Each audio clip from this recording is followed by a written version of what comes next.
Alright guys, it looks like High Elves are back in the menu. It's going to be Teclis facing off against Kolek in this High Elf vs Warriors of Chaos showdown. So it should be quite a bit of fun.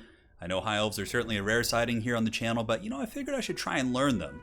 As I started playing in a lot of best of fives and various tournaments, I kind of realized I needed a little bit more diversity in my factions because typically my three best factions nowadays are Skaven, Wood Elves, and Empire, but when I was running into certain picks and bans, I was like, oh, maybe I need a little bit more depth here. So the High Elves were the faction I started to pick up. So here is going to be a match between, like I said, Teclis and Kolek. And my opponent, I know you guys couldn't see the name, but actually in the tournament I played in, the Wargaming Institute tournament with the Chinese community, this was one of my opponents. We ran into each other on ladder, and it led to a pretty fun game. Now, as far as my build goes in the front, it's going to be triple spearman, holding firm there. Not really going to do too much else other than that. We got 50 melee defense, got silver shields. These guys are ready to go. Now, aside from that, of course, you're going to need some armor piercing. So to get AP in my army against Chaos, and I really need it against this army because my opponent came in with triple shielded Chosen. So he's got 3 of those bad boys, and man, oh man, if I didn't have any, white lions and a big star dragon, I could be in some serious trouble. So we do have double white lion on the flanks, and they'll trade pretty well with most Chaos infantry. I don't know how they do head-to-head against Chaos Warrior great weapons. I think it's probably an advantage for the Chaos Warriors. I think in the beginning, when the martial prowess is active, the white lions will do well, but once they lose that, I think the Chaos Warriors will take over the fight. But nonetheless, they still do, good AP damage and do very well against Marauders, and especially against units like, these basic Chosen here, who of course don't have the best AP values. They should do okay against. Granted, the Chosen will win the fight, but still, it's armor piercing. Now, really, to give me some huge punch in my army, we do have the dreaded Star Dragon. And probably one of my favorite combos I have discovered in using the High Elves quite a bit is using Teclis or any sort of a net character with a Star Dragon. It is so good and tasty when you're able to net down an enemy lord or caster, go right over the top of them with a Star Dragon, and just go deep with those breath attacks. It is so goddamn fun. So we got the Star Dragon Teclis. In the back, we have triple archer. You bring the archers to counter the skirmishers, so like Marauder Horsemen and just basic horsemen. And also if they do go with like Spawn or Trolls or anything big like Kolek, yeah, he's pretty armored, but still the volume of fire of these archers can do pretty well. And that appears to be it for my army. Nothing too spicy aside from the Dragon and Teclis there. And for my opponent's force, triple Chosen. He's got a Marauder front line. Kolek, certainly very different. Kolek, as far as the Western meta goes, is very uncommon. Yeah, I don't know, I can't remember the last time I ran into Kolek in either a tournament or a quick battle here.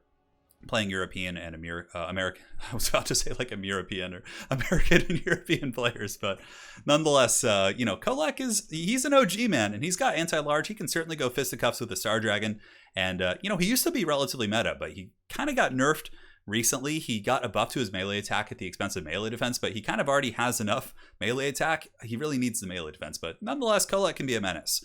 We got a Shadowcaster with Enfeebling Foe, and it appears to be Pendulum or Melkoths.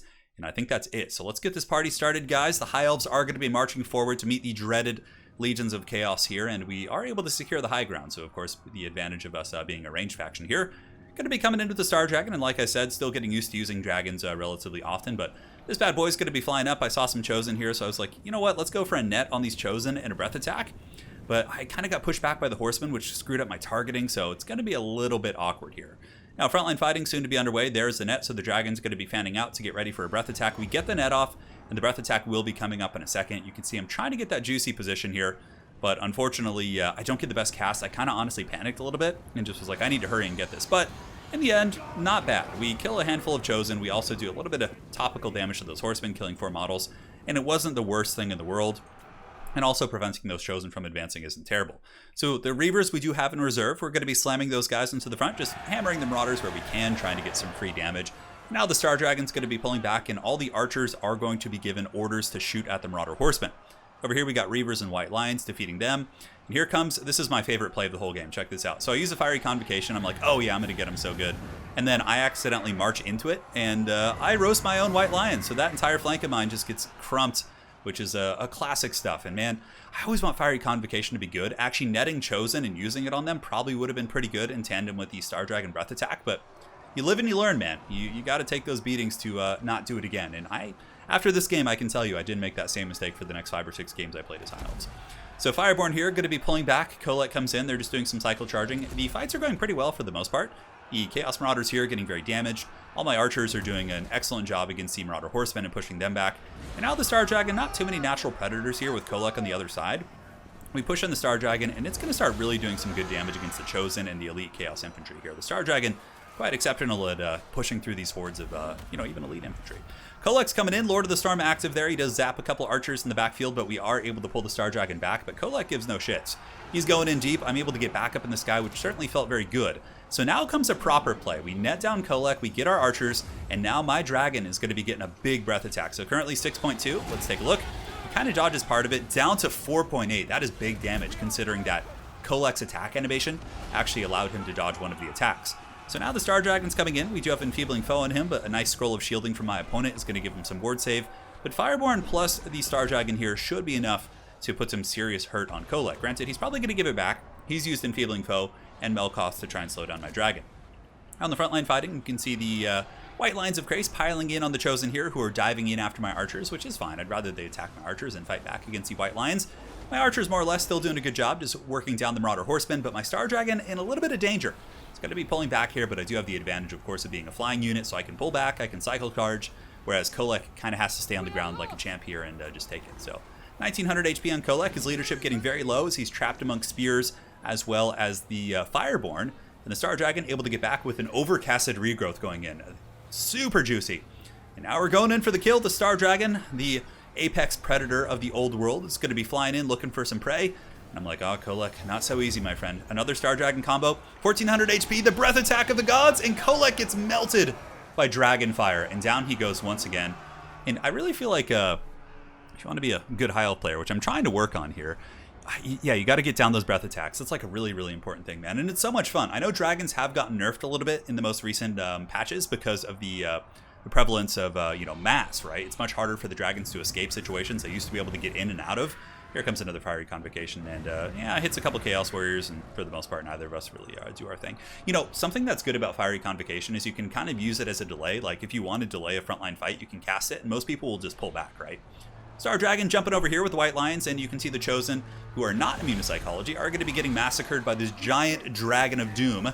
Even Teclis getting in there on his steed, cutting down the Chosen Warriors of the Chaos Gods, and now they're going to be getting pushed back. If we look at the rest of combat, looking pretty good. Fireborn are still healthy, more or less, and 26 models, not bad.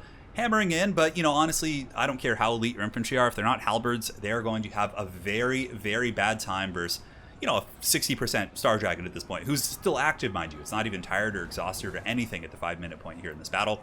That Star Dragon is going to be quite nasty. Diving in, getting a massive blow on the flank of this force.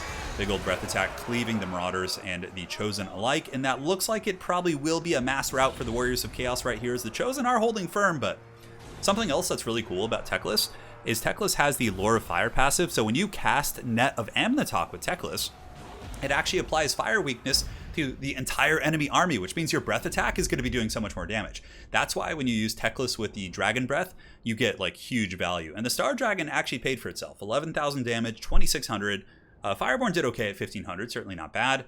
Reavers did fine. Mainly the Reavers are there to stop like dogs and skirmishers and hounds. So for example, if he had had some Warhounds trying to get into my archers, that's what the Reavers are for. White Lines did okay, kind of got whooped on by the better infantry, but the archers all did good, almost 1,000 value apiece, and yeah, that's pretty much it. And man, this combo, quite strong. We'll actually jump into another match here and show you guys. But Kolek kind of got wrecked by the Dragon Breath attacks. Pretty cool build. Very, very different than what I'm used to seeing here. Granted, I'm a little bit new to the High Elves in terms of competitive play. Granted, I still think there's a couple of matchups I'm pretty comfortable in, and this is one that I feel all right in. Because I was actually playing in the tournament, and I played against this gentleman, and we got to game 5, and he picked Chaos, didn't ban High Elves, if I'm not mistaken. And, you know, I was like, oh, what good matchups? Like, after I've used my Skaven, my Wood Elves, and my Empire, like, what is another faction I can, you know, deal with Chaos, right? And I was kind of like, oh, maybe High Elves, and, you know, because I don't want to always go with Gyrocopter, you know, Dwarf action. It might be a little bit predictable, so having like a High Elf build, I think, is nice to have in the back pocket. But yeah, well played. Chosen didn't do bad considering they kind of got breath attacked and dragoned down, but yeah, it was a fun game. I feel like the Horsemen were the weak link. They kind of got shut down and couldn't really get too many good angles, but yeah, GG, well played. So now we're going to go on over and take a look here at the Teclis breath combo. So we'll just load into a custom battle here real quick. We'll get Teclis on horseback so he can do it. Honestly, you can even cut the Fireborn to that build to get more Reavers and put Teclis up on his bird, and that gives you like another source of like great, you know, AP damage and like gooning and things like that. Like those two together can do some serious work. So there's like any number of characters we can do, right? So let's go ahead and experiment on what's like a really common matchup you would be in. I don't know. We'll just do Warriors of Chaos again. So we could even do, Who has like a big lord that we could really try this out on? Yeah, like Vampire Coast. Granted, I probably wouldn't bring a Star Dragon here, but we'll just like try it out so you guys can see what it looks like. So we'll get you right here on the big Colossus. Although, let's try it against Sigvald. That'd be interesting. See how it does against Foot's character. So we get Sigvald. We'll get a caster here on horseback. We can just cut his spells just to make the testing a little bit easier. And what's another monster we might be able to test in? I guess we only have 2 breath attacks, so testing here would be more or less fine. Yeah, even against like things like giants too, it can be pretty good. Let's load in and see what happens. So yeah, Teclis seems like a lot of fun. Larry builds are very good too. You know, Larry can always do some huge work with her healing. I think Larry could be very good against Chaos. Like if you went more monster gooding and just wanted to like, you know, have a dragon and a phoenix like fighting against you know, Kolek or something, I think you could get some good work in. So here we are, Star Dragon. I just want to show you guys the Kindle Flame kind of synergy here. And let's get ready to party. Here they come. So first, let's get that Chaos Sorcerer. He's coming for it. I can tell he's excited. Sigvald, of course, a little bit of a menace, but you guys have all seen how difficult Sigvald is to kill. But you know, it's not the worst thing in the world. So we'll drop a net here, just fly right on top here, and then we can go ahead and get the breath attack. So you guys are gonna see this should do some fat damage because Kindle Flame's active. Oh god, that's so good. Look at that, man. And then you just go in with the dragon while it's netted, and that pretty much guarantees it's gonna get wrecked, right? So there's a dragon attack, boom. Like instantly, if you get like a good timing like that, your opponent's caster is gone. And one more attack, and there it goes. All right, he's going to shatter. So from here, you know, we just pull back up in the sky. You know, Sigvald obviously isn't fast enough to do a whole lot. And, you know, Sigvald is a durable foot character. So we just used it against a horse. So now we're going to go ahead and just wait another 11 seconds, pull you over here, and see what we can get going here. It's so fun. Like when you, that's what's so good about multiplayer, right? Is like, I'm experiencing the joy of like playing a new faction, right? These are things like I didn't do terribly often, but here it goes. There's the net, and then we can get the breath attack on Sigvald. And yeah, he should get wrecked pretty good. Although it's not right over the head, so it's not going to be as nice. But that's pretty good damage against Sigvald. That's almost half health, and it wasn't perfect. Like going right over the top of them is better. We charge in, and I find that if you net them, they tend to take the damage like guaranteed. And you can see Sigvald just getting destroyed by the Star Dragon. So you more or less get the picture. Dragon gets in there, just wrecks Siggy, and yeah, we call it a day. But yeah, pretty fun combo. Give it a try. You won't regret it. A little bit predictable. Your opponents can certainly see it coming, but sometimes like in the heat of battle, even in the mid game, you can catch people off guard with that. All right, GG, well played. Thanks again for watching, guys.